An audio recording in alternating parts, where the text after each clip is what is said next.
The good news for the New York Giants continues to roll in as they get ready for their game on this Sunday against the Denver Broncos. A lot to talk about. Before we do, though, I just want to say thank you once again. We crushed our goal of 90.5 thousand subscribers, and we're already getting close to 91,000 subscribers. If you're not subscribed, change it. We put out multiple free videos every day on your New York Giants.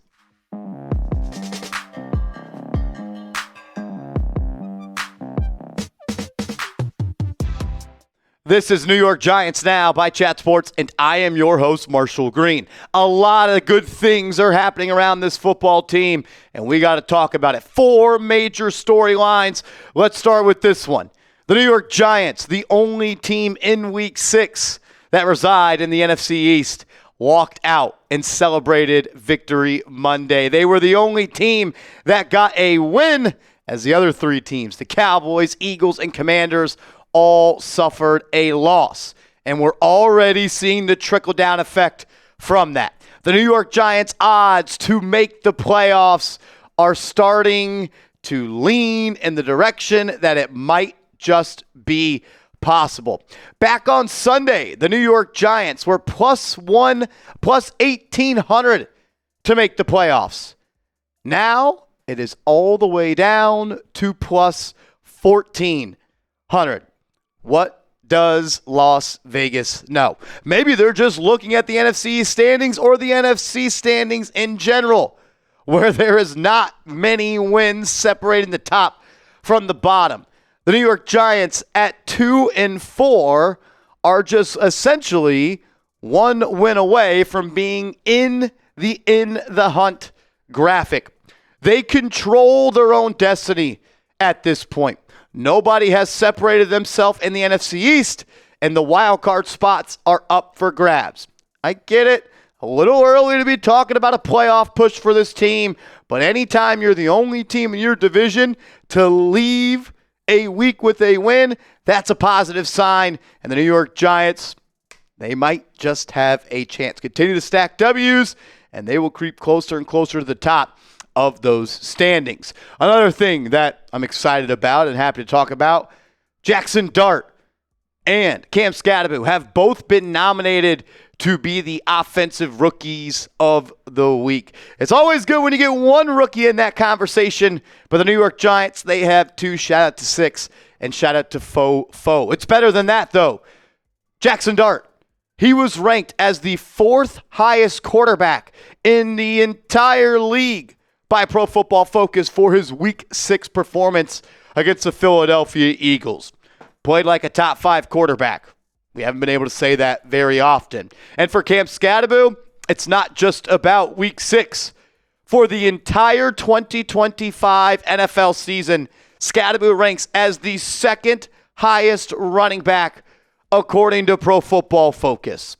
So you have a quarterback that's playing or played like a top 5 quarterback. Hopefully that continues to go. And your rookie running back is playing like a top 5 running back in the entire league. And yeah, you still have another guy that's a rookie on this defense that is continuing to stack solid performances. Jaxson Dart's odds to win Rookie of the Year are skyrocketing, up to 45% chance that he does. And Abdul Carter, he sits at a 38% chance to win Defensive Rookie of the Year. This 2025 draft class might just save the job of Brian Dable and Joe Shane and can change the immediate and long-term future for this organization. You might have found a franchise quarterback. You have an offensive weapon in Cam Skattebo that's making a difference. And you have Abdul Carter, who is barely getting his feet wet in the NFL, already producing in a major way, which we'll talk about in a second, and is one of the favorites, if not the favorite, to be the Defensive Rookie of the Year. And don't forget about these 2 guys. Darius Alexander, I'm not selling my stock on him just yet. He played pretty well in Week 4 and Week 5, didn't play all that much in Week 6. I expect him to continue to get better, and he's going to turn that corner sooner rather than later. And don't forget about your 5th-round pick, Marcus Bowe, who's not even playing right now, who I believe will be a long-term starter on this offensive line. And That's pretty damn impressive. Starting offensive lineman, Marcus Bowe. Quarterback, starting running back, an elite defensive player, and potentially another starting defensive tackle there.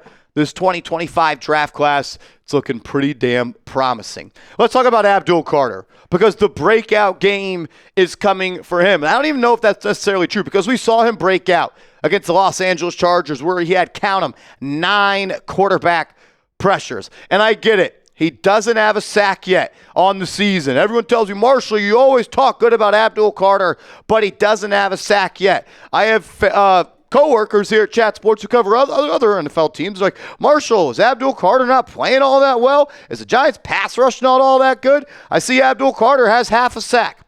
Shout out to my guy, Bobby Skinner. Does awesome work covering the Giants for his YouTube show, the Giants Nation Show, and his podcast. Go follow him on Twitter. Support his show. I saw this tweet, and I had to put it on the show, and I had to talk about it. I'm just going to read what Bobby wrote. Some Abdul Carter propaganda. The Giants have 13 sacks on the season. Abdul Carter has half a sack. 3 sacks have been stunts set up by Abdul Carter. The Hurts RPO that Abdul Carter busted up, Darius Moose out cleaned it up for a sack. So 5 of the Giants' 13 sacks, Abdul Carter has had a serious hand in them. Plus, he created the pressure on the Drew Phillips interception against the Cowboys. Also, Abdul Carter, he's 15th in total pressures for the edge group, which is more than Brian Burns and more than Kayvon Thibodeau. Also, some, I think, important information here. Top rookie edge defenders over the last 4 seasons. Jared Verse, he had 1 sack in his first 6 games. Will Anderson, 1 sack in his first 7 games. Aiden Hutchinson, 4.5 sacks in his first 6 games. And Micah Parsons, 2.5 in his first 7 games. Like Bobby says, and I agree, he's good. The counting stats are coming. And then someone responded, the Matador, saying not always in the box score. The Chargers game alone, he pressured Justin Herbert and led to Kayvon Thibodeau's sack. Also, hanging on Herbert forced an incompletion on 3rd and 2 in the 4th quarter. Then the intentional grounding when the Chargers were driving. And Bobby adds, yep, forgot the 2 intentional groundings. One literally took 3 points off the board for Washington. So I get it. The sacks aren't there yet. We all want Abdul Carter to get sacks. But let's not minimize what he is doing on the football field. Everything he is doing points us to the direction that he is going to be a good player and the sacks are going to come. He has the 17th best Pro Football Focus grade as a pass rusher amongst all edge rushers. That's pretty damn good. We can go back to that if you want, AC. And he has 24 pressures, 15th most amongst edges. He has 7 quarterback hits, 17th or 7th amongst edges. And he has 16 QB hurries. That is 14th among edges. Abdul is going to be fine. He is. I mean, the numbers suggest that he's already playing like a top 20 edge, and he just has half a sack on the season. So keep doing what you're doing. Keep winning your one-on-one reps. Keep dominating the men in front of you, and the sacks will come, and everybody will be cheering your name, as they already should be, because you're doing so much more than just what a sack number could illustrate. We got to talk about Andrew Thomas around the corner, because what he is doing right now might just be his most impressive work yet. First, though, get your Giants Nike t-shirt that is on sale. You can get it at chatsports.com/Giants shirt. That's chatsports.com/Giants shirt. It was $45. Now it's just $31. Use this code KICKOFF to lock in that deal. For Andrew Thomas, he is so back. Andrew Thomas, number 78, is back, and he might just be better than ever and probably on his way to receiving another All-Pro team selection. What he has done for this offensive line and what he has done for Jaxson Dart, you really can't put words to it.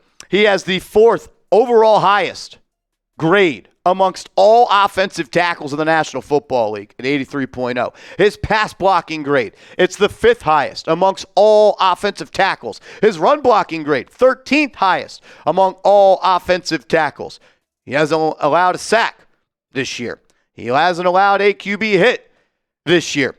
He's the only left tackle in the National Football League that has not allowed a sack or a QB hit, and he's number 1 amongst all offensive tackles in pass blocking efficiency.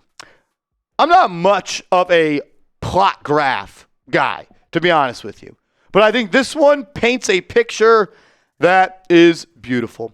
Andrew Thomas hanging out at the top right of this chart. And when you move to the right, it's your island rate, which means you are left on an island to block one-on-one. You don't get help from a guard or a running back or a tight end. The New York Giants leave Andrew Thomas on an island at a 71% clip. And the higher you go, that is your pass block win rate when left on an island. Andrew Thomas has a pass block win rate of almost 97% when he's left on an island. So he is left on an island over 70% of the time, and he wins that matchup one-on-one almost 97% of the time.